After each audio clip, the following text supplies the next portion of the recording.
خطے میں حالیہ بحران نے نہ صرف اس خطے بلکہ پوری دنیا کو متاثر کیا۔ پاکستان نے خطے میں امن کے لیے اہم کردار ادا کیا۔ پاکستان کی ثالثی میں اسلام آباد میمورنڈم پر دستخط ہوئے۔ وزیراعظم شہباز شریف کا اسلام آباد میں پاکستان چین فارماسیوٹیکل B2B کانفرنس سے خطاب، کہا کہ چین نے ہر مشکل وقت میں پاکستان کا ساتھ دیا۔ چین پاکستان کا نہایت قابل اعتماد اور مخلص دوست ہے۔ حالیہ سرمایہ کاری CPEC 2 کے فروغ کی جانب ایک اور اہم قدم ہے۔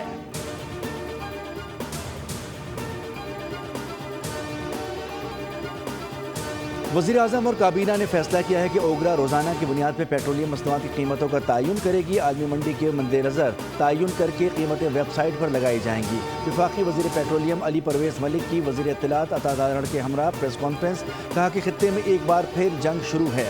کچھ دنوں میں ڈیزل کی قیمت میں بے پناہ اضافہ ہو چکا ہے۔ عوام پر کسی قسم کا اضافی بوجھ نہیں ڈالا گیا۔ سبسڈی کا پروگرام آج بھی جاری ہے۔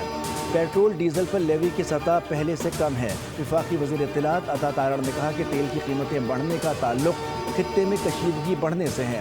کسی آئل کمپنی نے منافع نہیں کمایا۔ مختلف ملکوں سے کارگو منگوا کر توانائی ضروریات کو پورا کیا گیا۔ جنگ کے باوجود پاکستان میں پیٹرول کی قلت نہیں ہوئی۔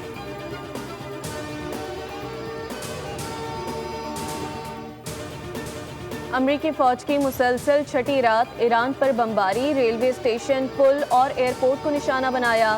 صوبہ ہرمزگان میں بندر خمیر پل پر امریکی حملے میں ہلاکتوں کی تعداد بڑھ کر 8 ہو گئی۔ سینٹ کام کے مطابق حملوں میں ایرانی فوجی تنصیبات اور ساحلی نگرانی کے مراکز کو نشانہ بنایا گیا۔ ایران کے فضائی دفاعی نظام اور لاجسٹک تنصیبات کو بھی نقصان پہنچا۔ ایرانی میڈیا کا کہنا ہے کہ امریکی فوج نے شہری انفراسٹرکچر کو نشانہ بنایا۔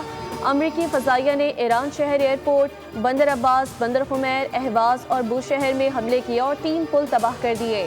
بندر عباس میں رہائشی عمارت، کمیونیکیشن ٹاور، ریلوے اسٹیشن پر بھی حملہ کیا۔ بندر عباس کے مختلف علاقوں میں بجلی کی فراہمی بھی معطل ہو گئی، جبکہ بوشہر میں بحری اڈوں کو بھی نقصان پہنچا۔ جنگ بندی معاہدے کے بعد سے اب تک 45 شہادتیں رپورٹ، 400 سے زائد افراد زخمی۔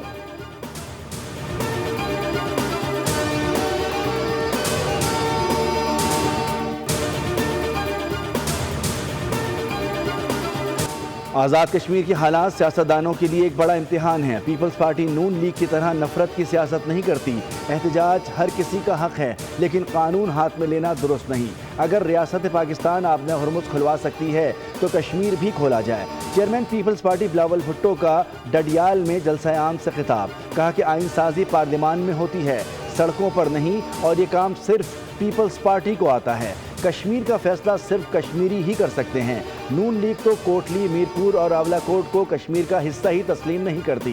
وزیر دفاع کہتے ہیں کہ 12 سیٹیں ان کی جیب میں ہیں۔ اگر یہ وفاق کی پالیسی نہیں تو ایسے وزیر کو لات مار کر نکال دیا جائے۔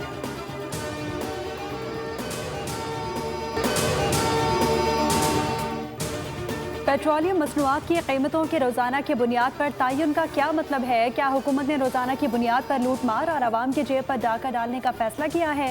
جماعت اسلامی کے امیر حافظ نعیم نے ٹویٹ میں لکھا کہ سوال یہ ہے کہ اتحادی حکومت قیمتوں میں اضافے کی بجائے پیٹرول پر 120 روپے کی ٹیکسز ختم کیوں نہیں کرتی، جس کا پیٹرول کی قیمتوں سے تعلق نہیں؟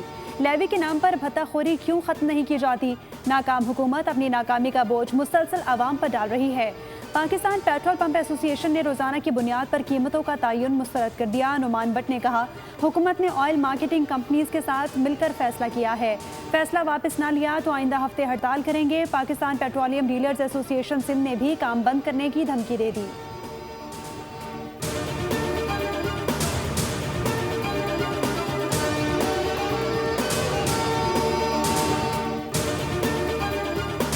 یہ عوام کو یا تو یہ ختم کر دیں نا، ٹھیک ہے، اور یہ ہر روز یہ ہر چیز کا ریٹ بڑھاتے ہیں، ان کو سوچنا چاہیے، ٹھیک ہے۔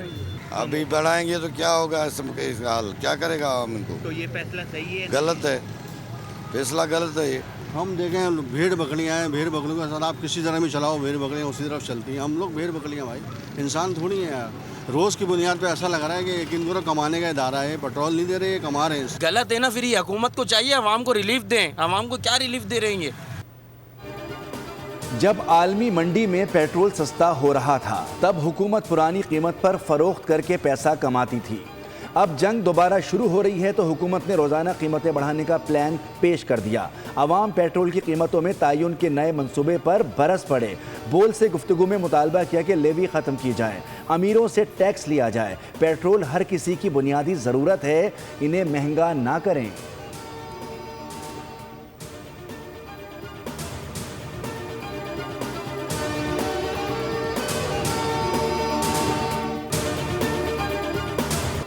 بنوں اور اطراف میں فورسز کی کارروائیاں، بھارتی پراکسی فتنہ الخوارج کے 24 دہشت گرد ہلاک۔ ISPR کے مطابق خوارج متعدد دہشت گرد کارروائیوں اور بے گناہ شہریوں کے قتل میں ملوث تھے۔ بنوں میں حالیہ خودکش حملے کے تمام سہولت کاروں اور ذمہ داروں کو انصاف کے کٹہرے میں لایا جائے گا۔ علاقے میں کلیئرنس اور انٹیلیجنس بیسڈ آپریشنز بلا تعطل جاری رہیں گے۔ پاکستان سے بیرونی سرپرستی میں ہونے والی دہشت گردی کا مکمل خاتمہ کیا جائے گا۔ صدر اور وزیر اعظم کا کامیاب کارروائیوں پر فورسز کو خراج تحسین پیش۔ دہشت گردی کے خلاف فورسز کی قربانیاں ناقابل فراموش قرار۔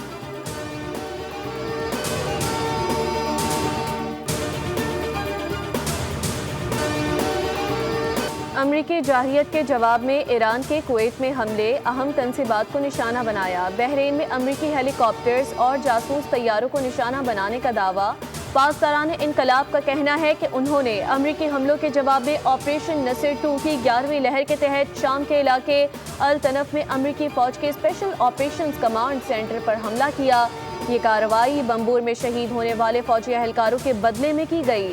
حملے کے دوران ایک ریڈار سسٹم کو تباہ کیا گیا، جبکہ اسپیشل آپریشنز کے لیے استعمال ہونے والے متعدد ہیلی کاپٹرز کو بھی نشانہ بنایا گیا۔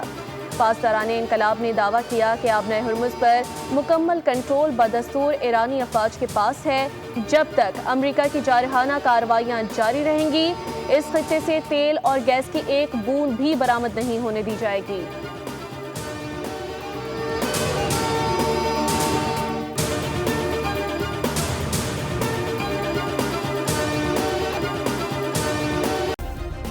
سبسکرائب کریں اور بیل دبائیں تاکہ کوئی خبر رہ نہ جائے۔